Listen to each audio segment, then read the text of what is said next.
ကမ္ဘာအိုင်ကိုဆိုင်မှုအရှိန်ဟုန်မြင့်ဆုံးဖြစ်နေတဲ့အရှိလေပိုင်းဒေသရဲ့ဈေးတင်းမာမှုဟာအခုဆိုရင်အချိုးဝတ်တစ်ခုရောက်ရှိလာခဲ့ပြီဖြစ်ပါတယ်။အမေရိကန်သမ္မတထရန့်ဟာအီရန်နိုင်ငံပေါ်အင်အားသုံးတိုက်ခိုက်မဲ့အစားရေရှည်စီမံကိန်းတစ်ခုဖြစ်တဲ့ရေတပ်ပိတ်ဆို့မှုကိုအရှိန်မြင့်လှုံ့ဆော်မှုသူ့ရဲ့လက်ထောက်တွေကိုညွှန်ကြားလိုက်ပြီလို့သိရပါတယ်။ဒီလိုရဟာအီရန်နိုင်ငံရဲ့အဓိကစီးပွားရေးသွေးကြောဖြစ်တဲ့ရေနံတင်ပို့မှုကိုအလုံးစုံရပ်တန့်စေဖို့ရည်ရွယ်တာပါလက်ရှိမှာဟော်မုန်းရေလက်ကြားဟာပိတ်ဆို့မှုကြောင့်လုံးဝနှီးပါလဲပတ်မှုရပ်တန့်နေပြီးသမ္မတထရန့်ကတော့ဒါဟာတိုက်ရိုက်စစ်ပွဲဖြစ်ပွားပြီးဘုံကျဲရတာထက်ပုံမှုထိရောက်တဲ့နည်းလမ်းဖြစ်တယ်လို့ယုံကြည်နေပါတယ်အမေရိကန်ရေတပ်ဟာအီရန်ရဲ့ရေနံတင်သင်္ဘောတွေကိုထောက်ခွခွင့်မရအောင်ဝန်ရံထားပြီးဒါဟာအီရန်အစိုးရအတွက်တော့ကြီးမားတဲ့စိန်ခေါ်မှုတစ်ခုဖြစ်လာနေပါတယ်ဒီပိတ်ဆို့မှုဟာသတင်းပတ်နှစ်ပတ်ကျော်ကြာမြင့်လာခဲ့ပြီဖြစ်တယ်လို့အီရန်နိုင်ငံအနေနဲ့နျူကလ িয়ার မဟုတ်တဲ့သဘောတူညီချက်အသစ်ကိုလက်မှတ်မထိုးမချင်း DPR တွေရော့ချသွားမဲ့ပုံမရှိပါဘူးခုလိုအမေရိကန်ရဲ့ရေတပ်ပိတ်ဆို့မှုနဲ့ဗန်ဒါရေးဆိုင်ရာအကြက်ကိုင်မှုတွေကြောင့်အီရန်နိုင်ငံရဲ့ပြည်တွင်းရေးဟာလုံးဝပြိုလဲလူနေပါအခြေအနေကိုဆိုက်ရောက်နေပါတယ်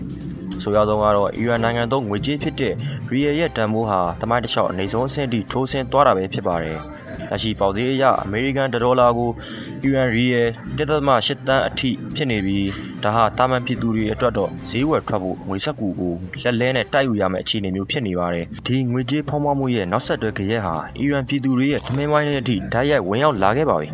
ခြေခံစားတော့ကုန်ဈေးနှုန်းတွေဟာမကြုံစဘူးတဟုန်တို့မြင့်တက်နေပါတယ်အချက်အလက်တွေအရအမဲသားဈေးနှုန်းဟာ85%အထိမြင့်တက်သွားတယ်လို့နောက်ထပ်ပစ္စည်းဈေးနှုန်းတွေကလည်း50%အထိခုန်တက်သွားပါတယ်အမေရိကန်ဘဏ္ဍာရေးဝန်ကြီးဌာနဟာအီရန်ရဲ့တရားမဝင်ရေနံနဲ့ငွေကြေးစီးဆင်းမှုတွေကိုကူညီပေးနေတဲ့ဘဏ်လုပ်ငန်းကွန်ရက်တွေကိုပါတင်မှတ်ထားပိတ်ဆို့လိုက်တဲ့အတွက်အီရန်အစိုးရဟာသူတို့ရဲ့စစ်တပ်နဲ့အုပ်ချုပ်ရေးရန်တရားတွေကိုထောက်ပံ့ပေးဖို့ငွေကြေးမလုံလောက်မှုတွေနဲ့ရင်ဆိုင်နေရပါတယ်ကျွမ်းကျင်သူတွေကတော့အခုလိုပြည်တွင်းကုန်စည်နှုန်းအဆမတန်မြင့်တက်မှုနဲ့ငွေကြေးတန်ဖိုးကျဆင်းမှုတွေကြောင့်အီရန်နိုင်ငံဟာနောက်ထပ်ရက်သက်တစ်ပတ်အနေငယ်အတွင်းမှာတင်စီးပွားရေးအရအလုံးစုံပြည်လဲသွားနိုင်တယ်လို့ခန့်မှန်းနေကြပါတယ်။အီရန်နိုင်ငံပေါ်ပိတ်ဆို့မှုတွေပြင်းထန်နေချိန်မှာပဲကမ္ဘာလောင်စာဆီလောကကိုအကြီးအကျယ်တုံ့လှုပ်သွားစေမဲ့သတင်းတစ်ခုထွက်ပေါ်လာခဲ့ပါတယ်။ဒါကတော့အာရပ်စော်ဘွားများပြည်အောင်စု UAE နိုင်ငံဟာရေနံတင်ပို့တဲ့နိုင်ငံများအဖွဲ့ဖြစ်တဲ့ OPEC ကနေလာမဲ့မေလ1ရက်နေ့မှာနှုတ်ထွက်တော့မယ်လို့တရားဝင်ကြေညာလိုက်တာပဲဖြစ်ပါတယ်။နှစ်ပေါင်း60နီးပါးတက်တန်းရှိခဲ့တဲ့ဒီအဖွဲ့ကြီးကနေနှုတ်ထွက်ဖို့ဆုံးဖြတ်လိုက်တာဟာကမ္ဘာစွမ်းအင်နိုင်ငံရေးမှာ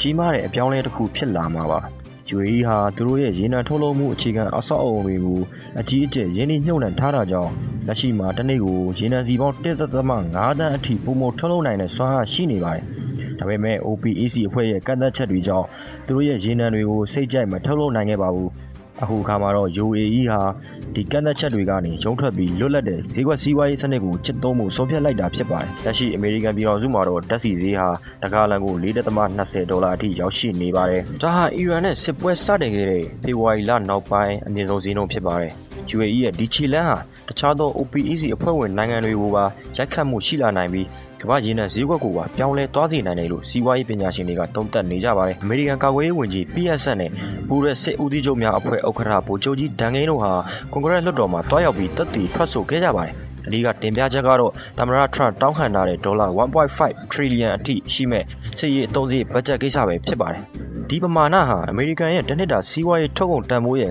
9%အထိရှိနေပြီးအီရန်နဲ့ဖြစ်ပွားနေတဲ့ပဋိပက္ခကိုအဆုံးသတ်ဖို့နဲ့ဒေသတွင်းလုံခြုံရေးကိုထိန်းသိမ်းဖို့အတွက်အလွန်အရေးကြီးတယ်လို့စစ်ဘက်ခေါင်းဆောင်တွေကဆိုပါတယ်။အီရန်အစိုးရဟာသူတို့ရဲ့စစ်တပ်နဲ့တော်လှန်ရေးအဆောက်အအုံ IRGC ကိုတော့လက်စားပေးဖို့ခက်ခဲလာတဲ့အထိအခြေအနေဆိုးရွားနေတာကိုတွေ့ရပါတယ်။ခြုံငုံသုံးသပ်ရရင်တော့သမ္မတထရန့်ရဲ့ဗျူဟာကရှင်းလင်းပါတယ်။အီရန်နိုင်ငံကိုစစ်မြေပြင်မှာတိုက်ခိုက်လာတဲ့စီးပွားရေးအရအကြက်ကန်ပြီးအလုံးစုံပြိုလဲသွားအောင်လှုံ့ဆော်နေတာဖြစ်ပါတယ်။အီရန်ပြည်တွင်းမှာလည်းကုန်စည်နှုန်းကြီးမြင့်မှုကြောင့်လူဆန္ဒပြပွဲတွေဟာတစ်နေ့ထက်တစ်နေ့ပိုမိုများပြားလာနေတာကြောင့်အီရန်အစိုးရအနေနဲ့အမေရိကန်ရဲ့တောင်းဆိုချက်တွေကိုမကြခင်မှာလိုက်လျောလာမလားဒါမှမဟုတ်အလုံးစုံပြတ်သုံးသွားမလားဆိုတာကတော့တစ်ကမ္ဘာလုံးကစောင့်ကြည့်ရမယ့်ကိစ္စပဲဖြစ်ပါတယ်။အခုတင်ဆက်ပေးခဲ့တာကတော့လက်ရှိဖြစ်ပေါ်နေတဲ့အမေရိကန်အီရန်တင်းမာမှုရဲ့နောက်ဆုံးရသတင်းတူးများပဲဖြစ်ပါတယ်။ကြည့်ရှုပေးခဲ့ကြတဲ့အတွက်ကျေးဇူးတင်ပါတယ်